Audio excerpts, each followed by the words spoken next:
আমাকে খাইবার না দিলে আমি ডিম পারবো না, এটাই আমার শেষ কথা। এটা কি দেহি খায়া দেহিছে শরীরে দেহি কারেন্ট ঝাঁকি দিল। এই বড়িটা খায়া তো আমার শরীরে 5G স্পিড আয় পড়ছে। এই বড়িটা আবার কিসের? এই বড়িটা খায়া দেহিছে মাথা ঘুরে খায়। হ্যাঁ, এখন পিঠের মধ্যে লাগা রাখছি, খাইবার না দিলে কাম বন্ধ। একটু আকাশ থেকে উড়ে আসি, শরীরটা ফুরফুরা হবে।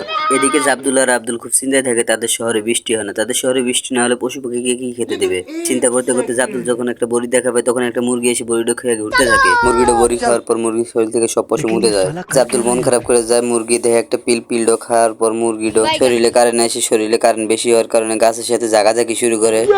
আব্দুল ঘুরতে ঘুরতে একটা বৃষ্টি বড়ির দেখা পায়। বৃষ্টি বড়ির দেখা পাওয়ার সাথে সাথে একটা আশায়, সে আশায় মুরগি আব্দুলের সাথে ধাক্কা খায়। ধাক্কা খাওয়ার পর বড়িটা দেওয়ার পর হাঁসটো গিলা খায়। আব্দুল হাঁসটোর গলা দিয়ে ধরে যাইতে থাকে, কিন্তু হাঁসটো আর বড়ি বাই করে না। হাঁসের মাথা ঘুরতে ঘুরতে বড়িটা আর একবার আকাশে যায়। আকাশে গেলি পরে মেঘ হয়, মেঘ হইলে বৃষ্টি আসে, আর নিচে সবাই আনন্দ করতে থাকে।